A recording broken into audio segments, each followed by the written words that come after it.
Hello, welcome to CrossCurrents, produced by the City of Fort Collins and the Larimer County League of Women Voters. I'm Barbara Rutstein, the moderator for today's program. The views expressed on this program are solely those of the participants and do not necessarily reflect the views of the City of Fort Collins or the Larimer County League of Women Voters. Today we will discuss metro districts. Who pays, who benefits? According to a publication from the Colorado Department of Local Affairs, special districts are considered local governments. They are used to provide services that a city or county may not provide and are often for a single purpose. We can think of a large water district, sewer, school, fire, hospital, and library districts, or they can be as small as a mosquito or weed control district. They levy taxes, and you can find the mill levy amounts for the special districts on your property tax notice from the assessor. Metropolitan districts come under the same statute of special districts. Metro districts may include some of the single-purpose services, but are mainly used for the development of large commercial or residential developments. One of the main purposes of a metro district is to provide financing for infrastructure within the development. This includes roads, sidewalks, sewer, water, parks, and other amenities. The developer sets up the district boards that issue the bonds, and those in the district pay off the bonds with increased taxes. The controversy arises because the district boards are usually set up prior to the construction and are made up of people connected to the development and not the people who will end up paying the taxes.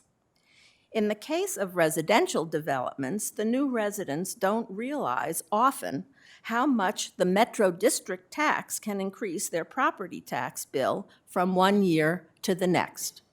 Because there is little or no public or resident input, the operation and maintenance of the district, people believe there is a total lack of transparency. Although there are over 1,500 special districts in Colorado, there are relatively few in Fort Collins. There are only 13 in Fort Collins, but Loveland has 26, Johnstown and Timnath each have 18, and Windsor has 52. Boulder has none. Until the recent news articles, I thought metro districts were used only for commercial development. And I guess that's partially true, except in Fort Collins, they've recently approved some for residential development. I don't think any have been built yet. As they become more prevalent in residential development, more questions are being asked about their use as a financing tool. To help us sort out the benefits and liabilities, we have on my right Bill Ankele of White, Bear, Ankele, Tanaka, and Waldron. On his right is Ross Cunniff, Fort Collins City Council member.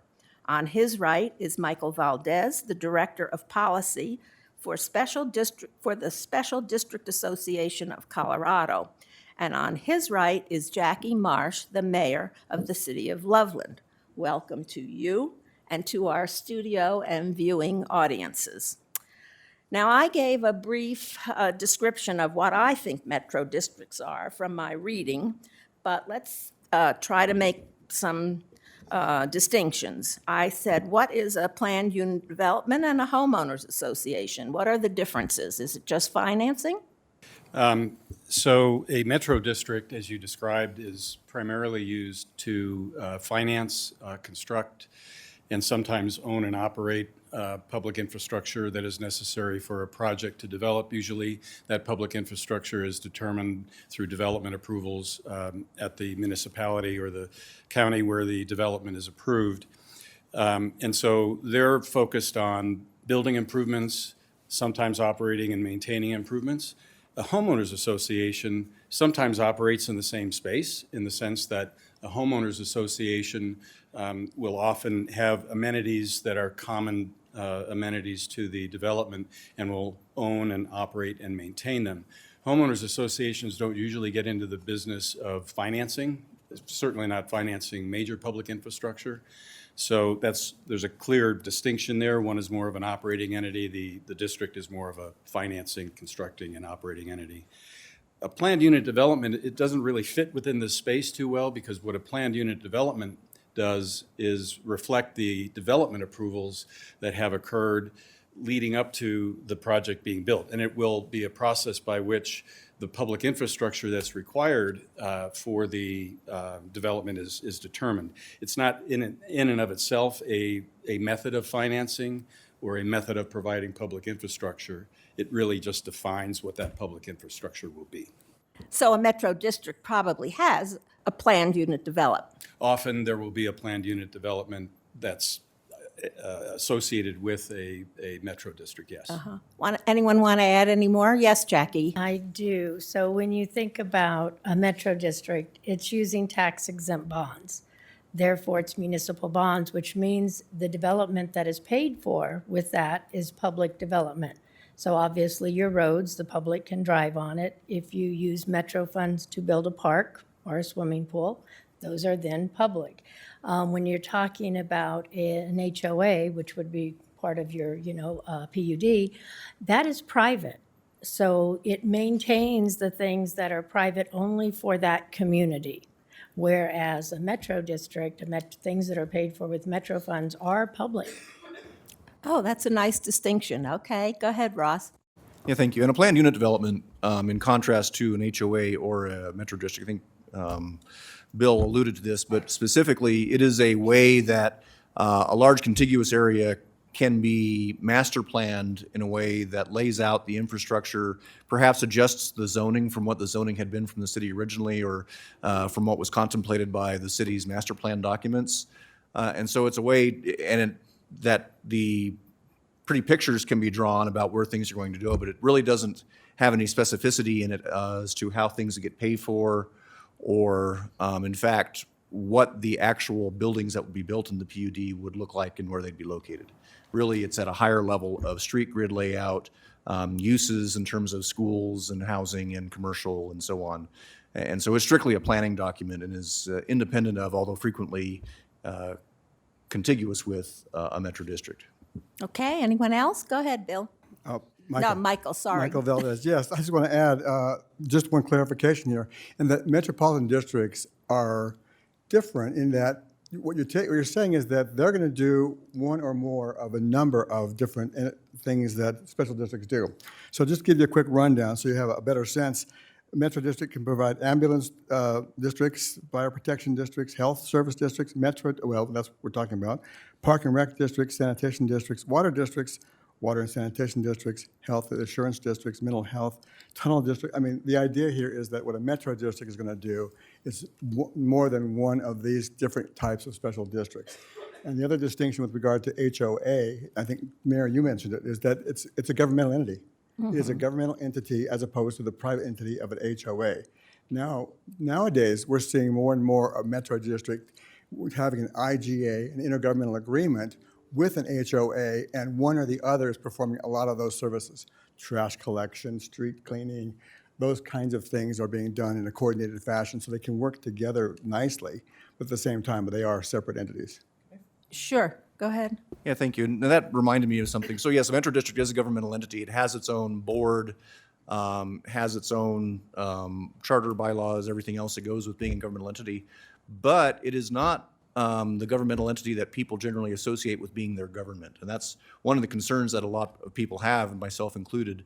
With a PUD, as it's going through the process and developing, there's a long, complicated process actually with many hearings, public hearings.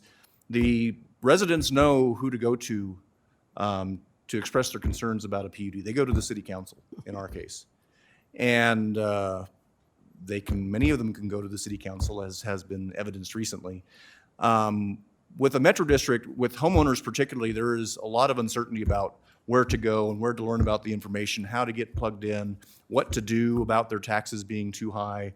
And so they don't know where to turn. They can't turn to their city because the city says, I'm sorry, that's the metro district. They can't turn to the county or the state. The same answer will happen. So that's a big difference, is the form of government and how people can engage with that government. So in some sense, it's a city within a city.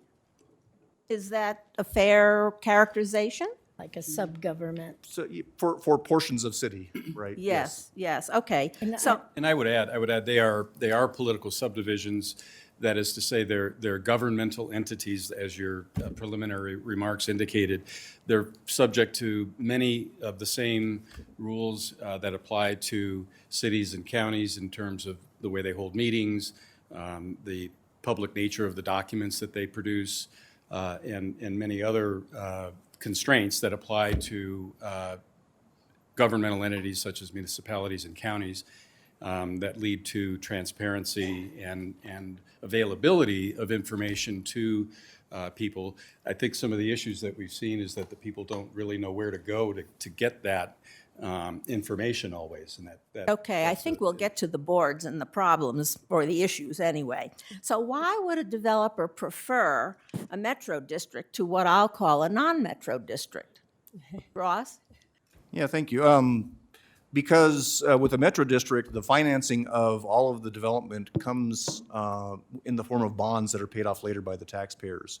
Whereas if, at least in Fort Collins, if they're going to develop in the city of Fort Collins, they have to find financing themselves to pay for building the infrastructure, paying the city impact fees for street oversizing and electric utility and everything else that a metro district could conceivably be eligible for. So it is the developer, it's in a sense more accessible money to a developer to begin and get the development going and to keep it going over years. And therefore, in my opinion, it's also a growth accelerator. Because without that tool, developers have to find ways to finance based on market conditions, based on their belief and their ability to convince a bank that the development is going to build out, that it is going to be profitable for the developer, and that the bank will therefore have some assurance of repayment of that financing. Or the developer, if they're really rich, I suppose they might have deep enough pockets to do it themselves. But anyway, it's that access to money that is why I think a developer would want that. It is also a benefit to their bottom line because the financing costs are not borne directly by the developer, but are borne by the people paying the bonds back. Okay, any other comments? There's a lot of benefit to a developer. It goes on many, many levels. For one, they're shifting the risk of the development onto the homeowner. Say you have plans to build 100 homes and you only build 25. Well, to repay the bonds, they were counting on 100 homes. You only sell 25. Those 25 people now need to pay for all of that infrastructure. Formerly, it would have been the developer that would have paid for the land, would have paid for the roads and the sidewalks, and so the risk is kind of on them to build slowly to make sure that they're selling, that they're selling as they go. So you transfer that risk. There's also a lot of opportunity for them to, have a little bit of a conflict of interest. Oh, we'll get to that. Okay. Okay. Well, that's on the Yeah, no, fees. but well, I guess I was on the city council in the mid-'80s, and we never heard of metro districts, and now we hear a lot about them. So what prompted that change? Go ahead, Michael. I'm happy to take that one, but first let me say a comment to Ross's comment, and it's just kind of an observation, and that is, first of all, disclosure, I'm a Colorado native, okay? I'm a Colorado native who says I don't blame anybody for coming to this state because it's a great place to live and raise a family and be here. That said, that the idea that it's a growth accelerator, I think might be a chicken and egg issue for us because so many people are coming to Colorado, the need for housing is going to be there regardless of how attractive we make it. So I think we could probably debate that for hours. Now, with regard to the growth of metro districts, that pretty much came about as a reaction to Tabor, because as we see it, what happened is after Tabor came in, a city would want to have more development, provide for more housing for the community, and generally they would, in the old days before Tabor, ask the people in the community, can we afford this? and they'd put a bond issue out there. Or they wouldn't have to put a bond issue out. They would just say, we're going to pay for this. With Tabor, you have to do a bond issue. You have to ask the voters, can we spend more money? That was not happening. So the Metro District entity became popular for the reasons we've stated already. How attractive it is to a developer to say, we can do this, we can provide the housing, the infrastructure built into the cost of the home, as opposed to adding costs to the purchase price of the house, which is the other way I think it's going to work. If you don't put it into the Metro District, you're going to pay for it more in an additional price on the sale price of the home. Okay. We'll get there too. We need more than Now, more than an hour. my next thing that I would like to discuss with you, is it more logical to do that for commercial developments than residential developments? Like Jackie, could you possibly have Crossroads and Centera and some of those big developments in Loveland without a metro district? A developer has to decide that that's how they're going to make money. They're going to build something that they're going to lease out these spaces, whether it's retail, I'm not sure which. But the same problems that affect a residential owner are going to affect the person that's leasing or owning that building, who's ever going to be paying the property tax. And, I did, people in the audience can't see this, but I, did a little bit of, I like to be factual. I like to not just make a statement. Looking at one retail store in Loveland, if you go back to 2013, the property value was $5.3 million. Their metro fees were $65,000, overall property tax $181,000. Fast forward to 2019, because that property value has increased, it's gone from 5.3 to $7 million. The mill levy just went up 5 mils, so not a huge increase in the mill levy, but their metro fees have gone from $65,000 to $96,000, and their overall tax debt has gone from $181 to $255. Unless you're doing something to increase their traffic, increase their sales, they're going to just have to cut personnel or cost. I see. Okay. Now, Ross looks puzzled. No, I'm not puzzled. I just wanted to comment. But Okay. I guess I have a slightly more nuanced view. And yes, I think with large mill amounts that the same problems can happen with commercial as with residential in terms of the escalating property tax. I think, though, that in a purely commercial development, there's probably a place for metro districts with small mill amounts, 10, 20 mills, dedicated to the maintenance of parking lots or roads interior to the property. I think that, in fact, that was Fort Collins' policy before we changed it a couple of years ago. And we did have a couple of metro districts built under that. They operate well. The parking lots are well maintained. They don't become blighted. The business owners are pretty savvy about their property taxes and can understand and easily participate in the governance of the board as necessary and how those taxes get allocated to the maintenance activities. So I think in that specific case, yes. In the general case, though, with large numbers of mills, and particularly with properties that include a strong residential component, that's where it starts to get problematic again. Does everyone understand what we're talking about when we talk about mills? Everybody knows that. Yes? Do you want to explain that just for a minute in case? Sure. Special districts, metropolitan districts, their primary source of revenue will be property taxes, real estate property taxes, which is expressed in terms of a mill levy, which is in turn applied, it's a number that's applied to the taxable value of your property. And there's a formula for determining what that taxable value is. I want to come back to a couple of points that were made earlier just to add a little color.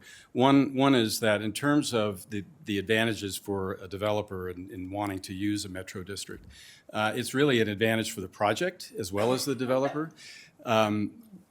Ross spoke about access to funds, and it's easier, maybe that wasn't your point, but easy access to funds. Okay, and it actually is a little bit more sophisticated than that. When a developer is initially breaking ground on a project, there's no assessed value there. There's a plan for development to occur. There's really no tax revenue that would be available to support going out to the bond market and issuing bonds at that early stage.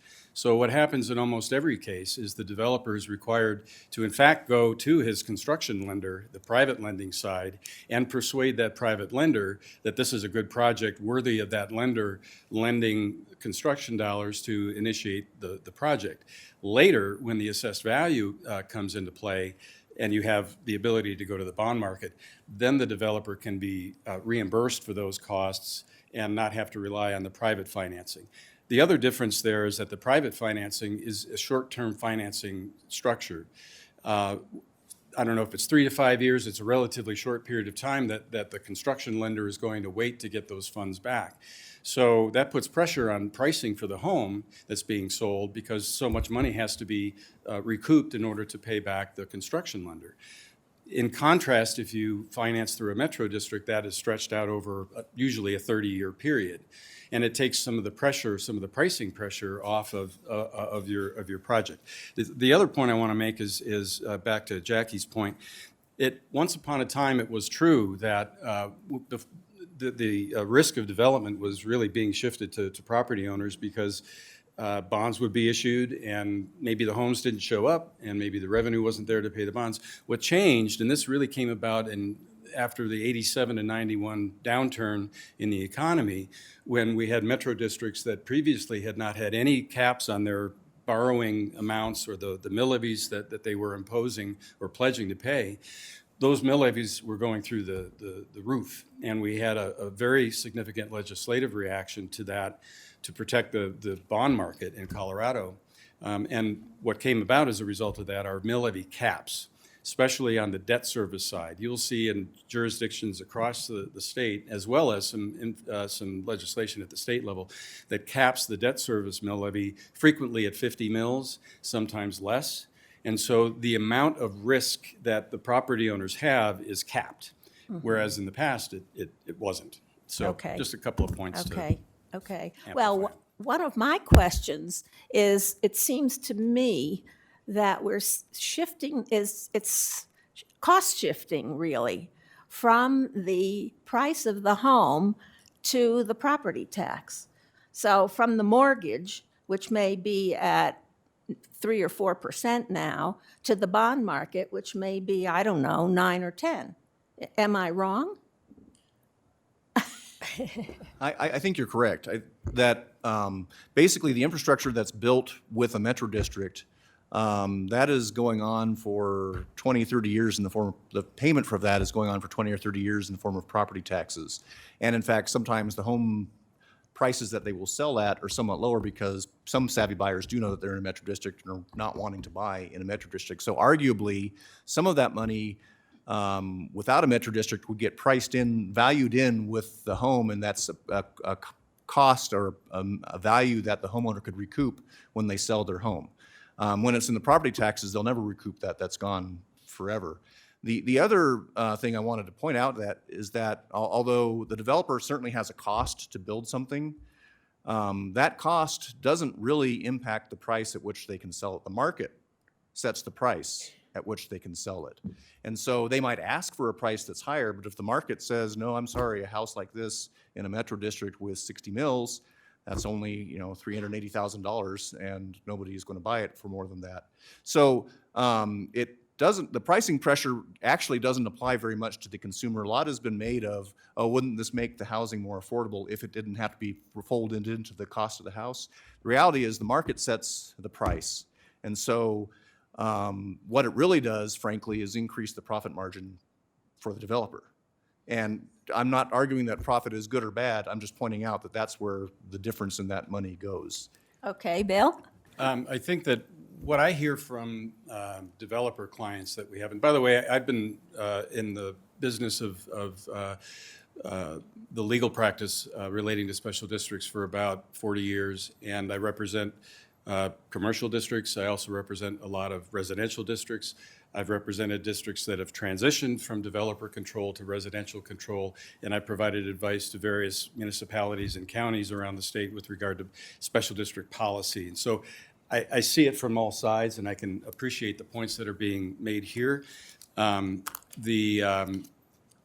my developer clients tell me is that the cost of development has increased so much over the years, in particular with other fees and charges, not to mention just the pure construction cost, that they find that it's very difficult to make a project pencil if they're not able to use a metro district to assist with the financing.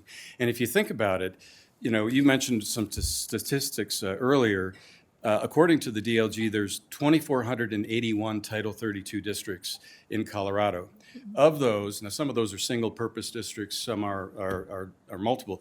1,841 of those are metro districts. So they're being used, and they're being used in all of the projects that we see coming around, or at least people want to use them if they're allowed to. So there's some clear demonstration of benefit there, and the development community is using that. Whether that is a policy outcome you want in terms of enhancing development, you know, we can have different points of view on. But that's what I'm hearing from that group of people, is that they need it in order to make these projects possible. Right, okay. Yes, Michael. I would add that, you know, I am here to defend metro districts without being defensive. As Bill pointed out, they're utilized across the state. You know, Denver Post had a number of articles coming out saying what they saw were problematic with the metro districts, and that's all fair, and I think it's good for discussion.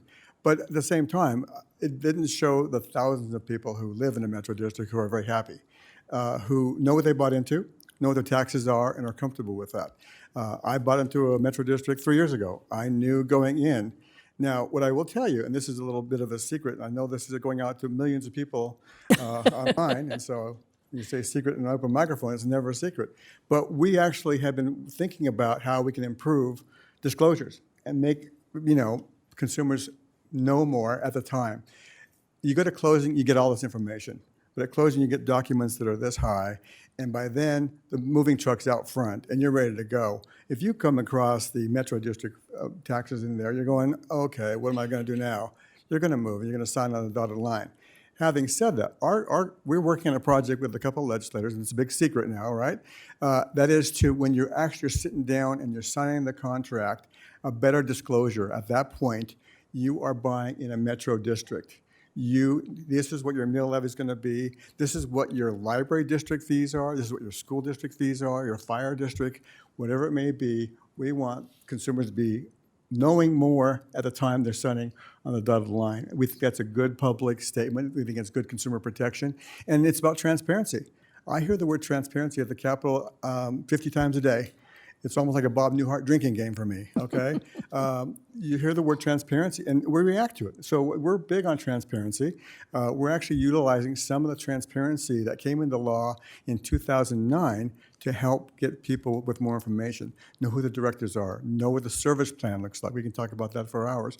Know what your mill levy is going to be, know what your debt service is going to be. Again, make sure that the person buying that house, signing on the dotted line, knows more. We do have a horse to water problem, Russ, I agree.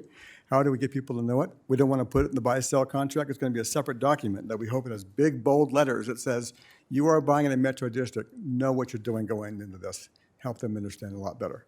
Okay, Jackie wants to say something. Of course I do.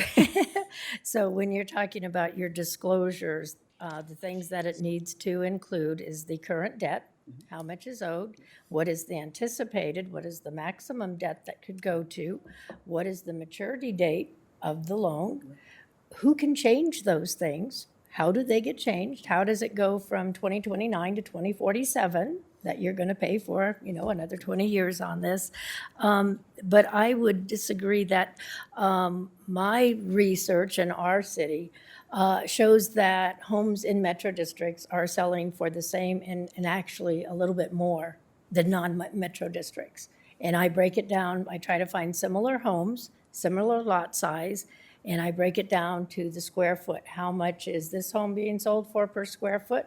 How much is this home being? And I try to compare bathrooms and all of those things. So that is kind of a graph, randomly picked homes in metro districts and non-metro districts and various metro districts. So the orange little triangle, the diamond shape, shows you the average cost of a home in a metro district. And the dot below it, the diamond below it, shows you the average cost of a non-metro district home. So, and I have several examples that I, could show you of homes that sold. If anything, they're a little bit more per square foot. And the places I'm comparing to are very desirable areas like Mariana Butte, Dakota Glen, new homes, brand new homes. Oh, they're all basically new homes. Yes, I'm only looking on, not so much on this, but on the charts that I'm looking at. They're all homes that were built in 2019, sold 2019, some sold in early 2020. And so from the very start, they are selling for more than a non-metro home. And then I have one example of a resale. And this has been my argument before doing a lot of research.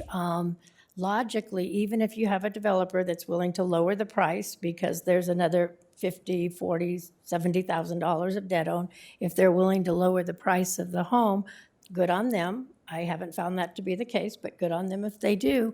The first time that home resells, is that homeowner going to go below market value to reduce it by the debt that's owed? And I have one example of a home that sold in February of 2017. It sold for $552,000 in a metro district. It was resold 3 years later in January of 2020. It sold for $643,000. So actually increasing about $90,000. They're not reducing it. That particular metro district, each home owes about $70,000 in additional bonds. Okay, now the other slide is up. Why don't you explain that now? So that is a slide showing what happens after you buy a home. And so the green is your property taxes when you're not in a metro district. It increases as your property appreciates. So what you pay the school district and the county and the city all increase as the property value increases, appreciation. The orange ones are the additional metro fees because they too increase you might keep the same mill levy, but every time you appreciate the value of the home, your metro fees also increase. 40 mills on 300,000 is going to be a different number than 40 mills on 500,000. So that's the escalating metro fees you're going to pay. Okay, I think we have a question or two in the audience, okay? I have a question to ask you, especially the gentleman to the left of the mayor. If I came here from out of state and I went to a metro district and I went to the sales office, would the salesperson tell me it's a metro district and explain everything to me on how the rates could be going up? It depends. The lawyer-like answer. Now, wait, now, stop now. No, no. It depends on what? On honesty? No. It depends on the realtor, I would guess. I'm smiling, but I'm honest about that. It depends on the sales office. We have members, associate members that are law firms, and they do an amazing job with their clients, and they've got a 6-page disclosure that goes into the exact same things that the mayor just described. Our goal with this new idea we have is to do that, require that kind of disclosure so that you come in from the state, we're going to tell you you are buying in a metro district and these are going to be your taxes. And so there's no it depends anymore. Our goal is to say you're from another state, you're from another town, whatever it may be, you're going to know what your taxes are when you sign the contract. My grandson bought a house in the metro district and no one told him about it. Okay, How morally and ethically is that right? Well, we want to change that. We want to change it so that. Yeah, obviously you haven't changed it. Well, okay. Well, Let's go to the next take question. legislation and best practices. The point that I'm making out, I would think it would be morally and ethically to come up and say, Johnny Jones, I know you're from out of state. Let me explain to you what's going on in a metro district. It didn't happen to my grandson. Okay, Can I add one thing? to Yes, that? sure, go ahead. Time of disclosure has to be when somebody is making an offer on the home. It can't come after they've made the offer and it's been accepted. They've sold their home that they're currently living in, they've got a move date. That disclosure of how much your debt is, the maturity date of the debt, what it's going to cost you, needs to be when you're making an offer on that house. Okay? Let me just make sure, because I did say that. Okay. I did say that. It And is I at wanna the make- offer. I want to make sure we're clear about this, is that the idea for disclosure is going to be when you're signing the buy-sell contract. Okay. That's the moment we When want. Yeah. Because that takes it from, it's too late at Yes. closing Thank you. to find out. Thank So that's our goal. That's our mission for transparency to your, I'm sorry about your grandson. But the idea is that when you're signing on the dotted line to say, I want to buy this house, you know what you're buying into, and that's important. Okay, Ross. Yes, and of course, we would all rather have more transparency than less. But one of the other issues, particularly with home buyers, is that by the time they get around to making an offer, typically the home buyer has fallen in love with the house. And they're not making a decision in the same basis that a business owner might make when they're buying a commercial property. They're instead saying, well, okay, it's a metro district, maybe we can make things work. Because the other problem is that not only is the 6 pages probably of fairly dense legalese, and again, I would rather have it than not, but it also, until the numbers start rolling in on the property taxes and what they're actually writing checks for, or seeing their home mortgage payment go up, because frequently these people have loans that require them to have the mortgage company collect the property tax for them, they just see their home payments going up and up and up. Those forms were filed somewhere with the closing papers, and at that point, they don't know where to go, where to turn, or what to do. Okay, one more question. Okay. Hello, I'm Jerry Galvadon. I'm also a licensed real estate broker, and I won't comment on what was just shared because there's some disparaging, some differences here that need to be clarified. But the question I'm raising is, last week, when the Metro District was proposed in Fort Collins, the developer, and I heard this before, saying this promotes home affordability.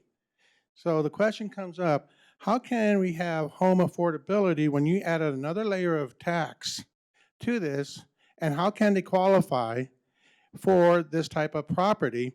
Then if you add an HOA component to it, all this factors in your affordability.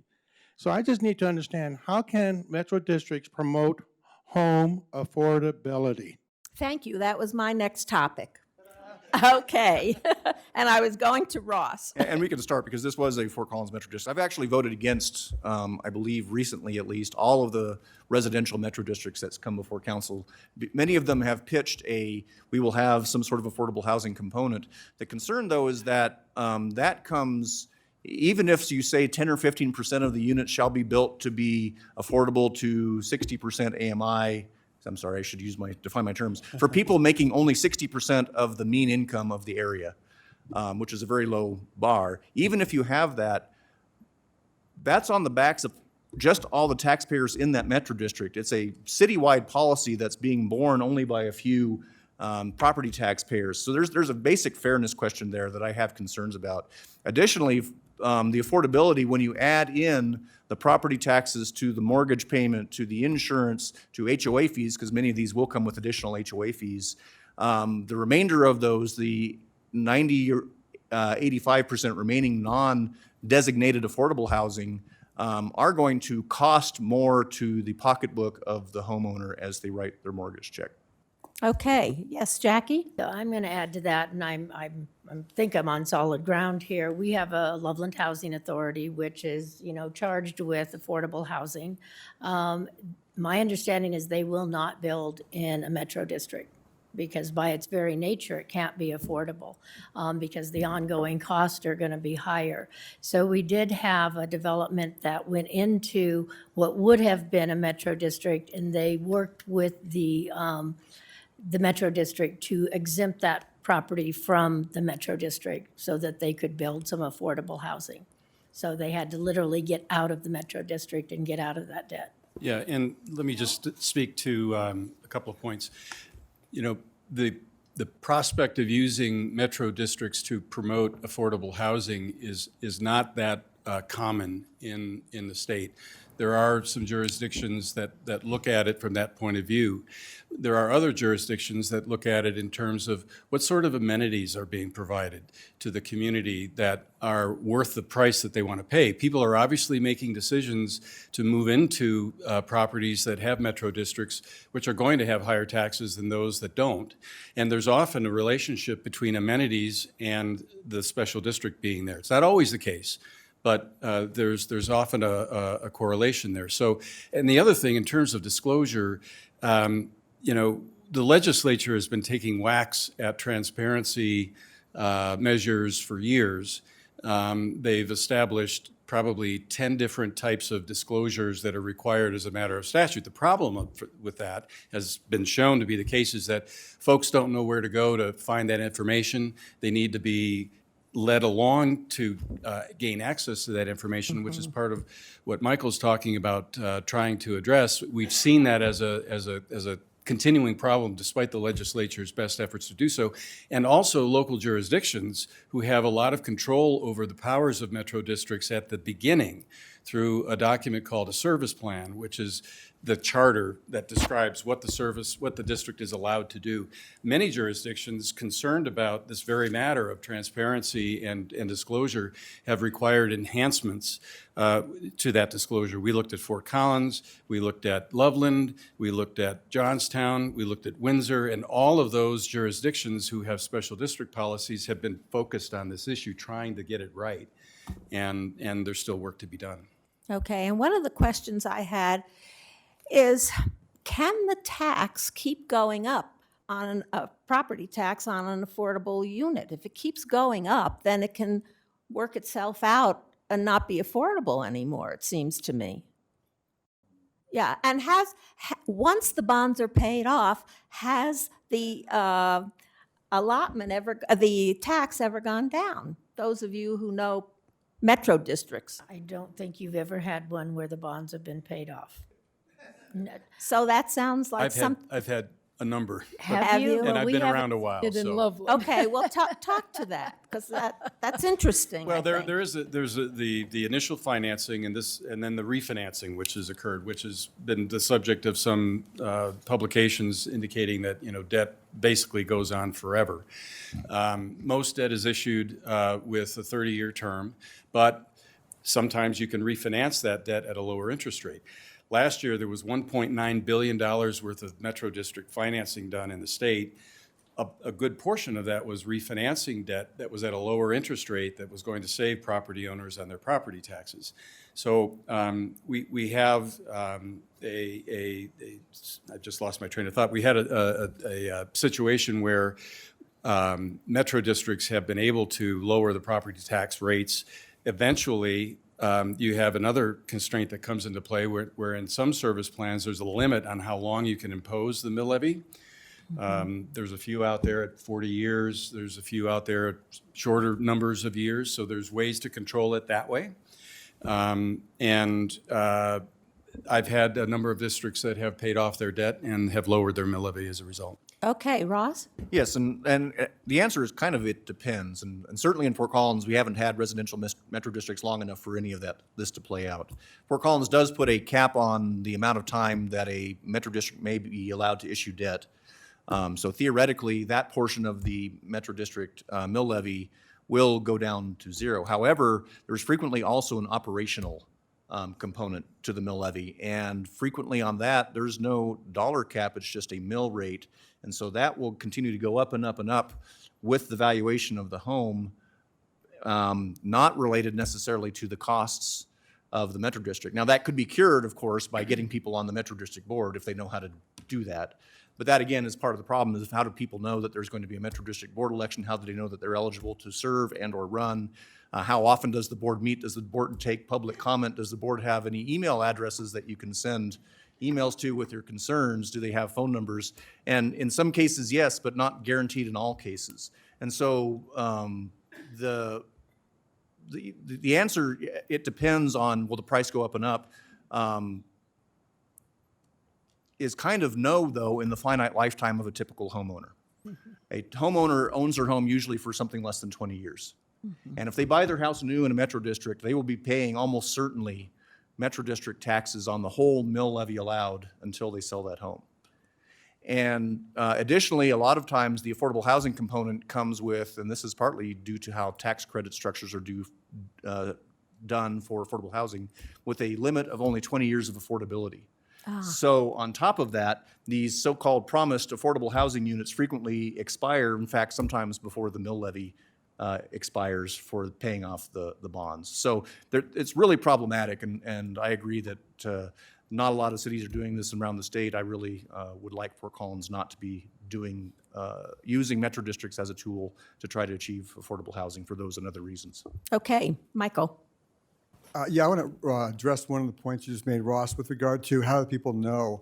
So I mentioned the 2009 legislation they went through on transparency. It's called a transparency notice.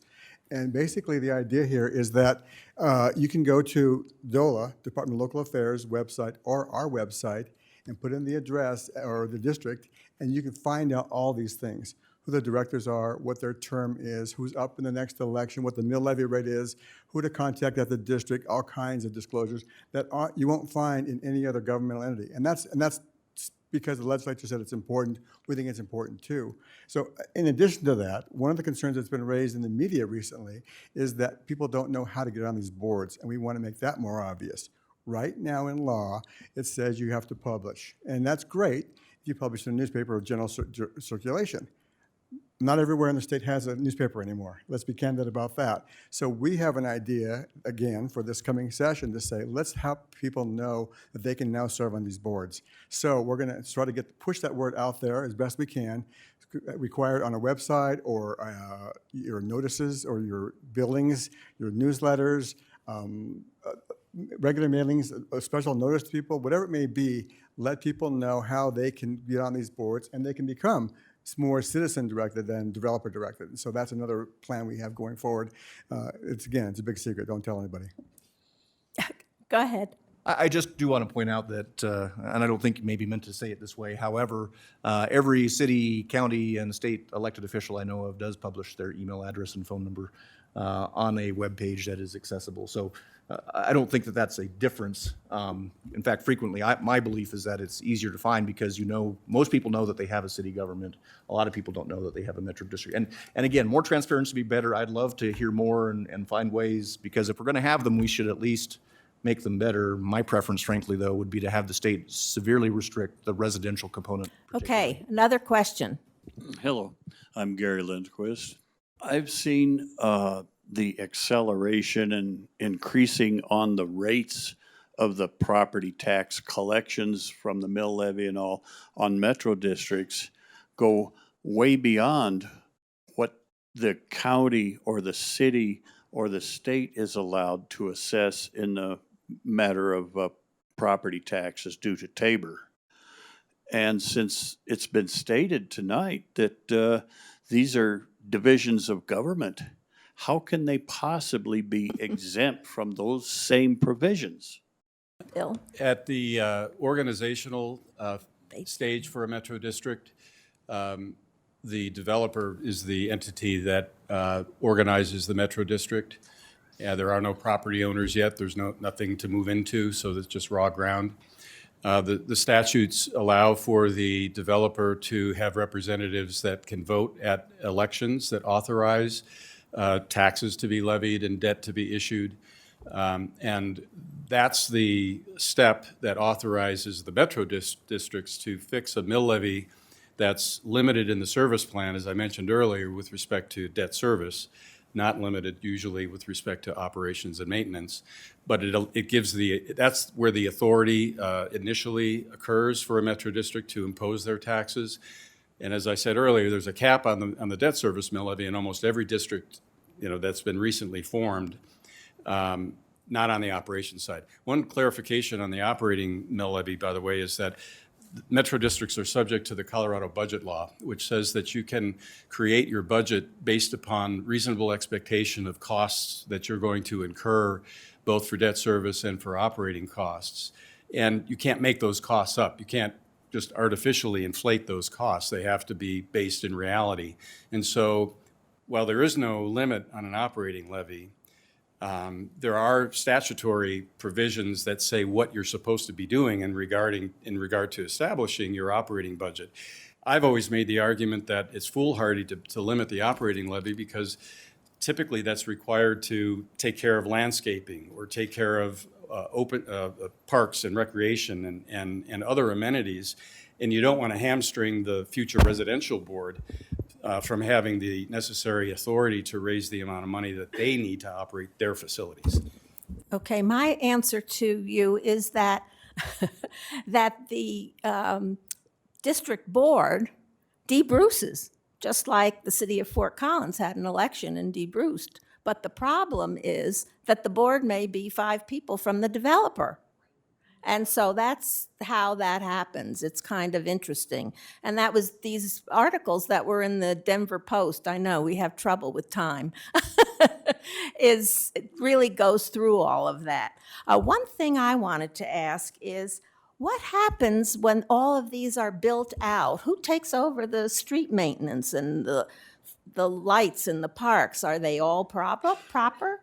I mean, private, or you said they were public? So then the city comes in and takes over. So you're looking at me, so I'll answer. And yes, the roads are public infrastructure, and so the city is responsible eventually for ongoing maintenance of those. In fact, it's a fact that's not often appreciated to those who haven't been deeply involved with local government, that building a street or a sidewalk is not actually an investment.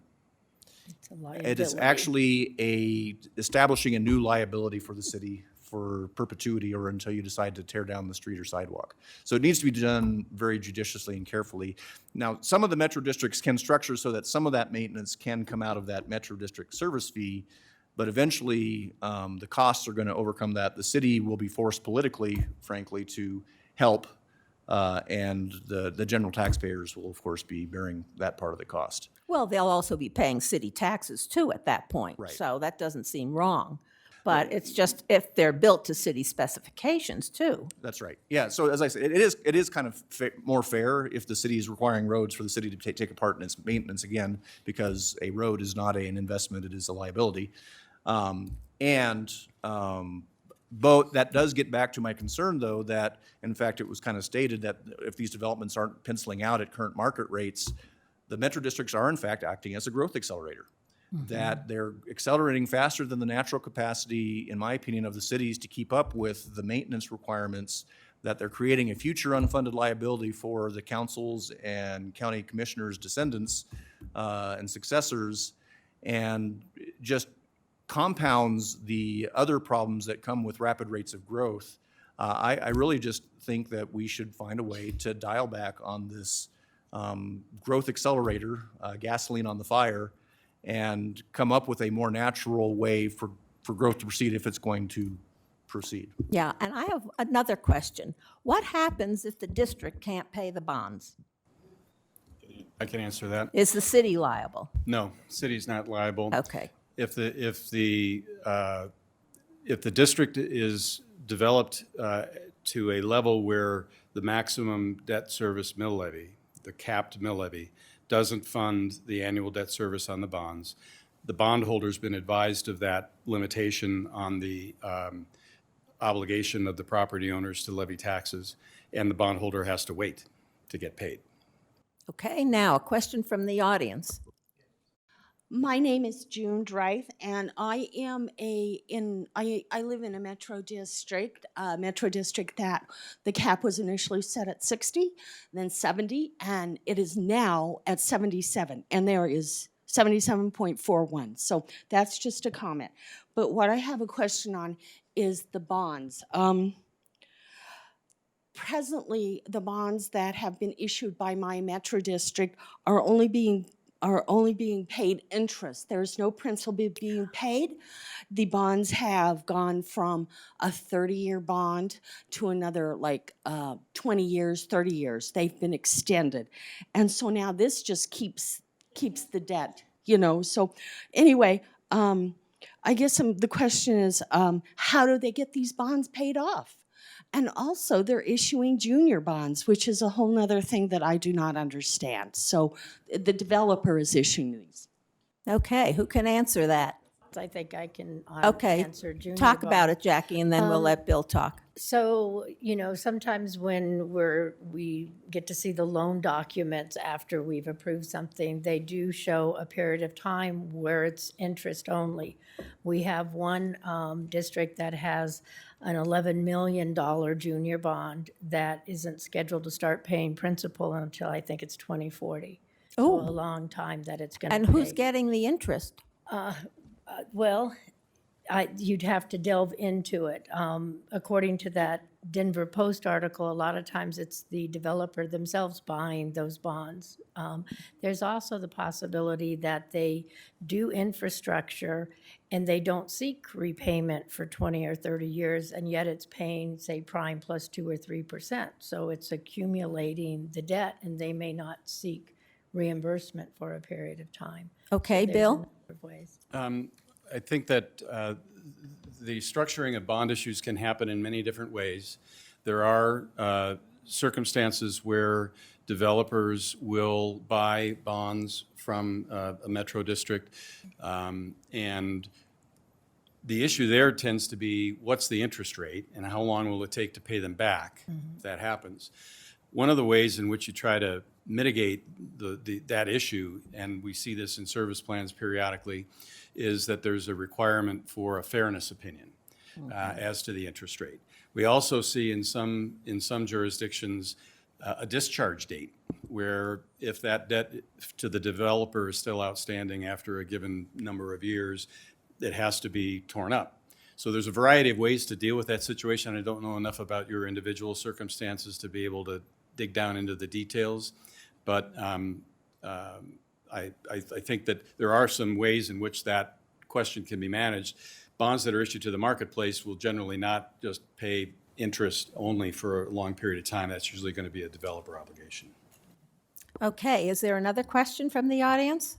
Has to be a short one, and then we'll, I'm afraid, have to end.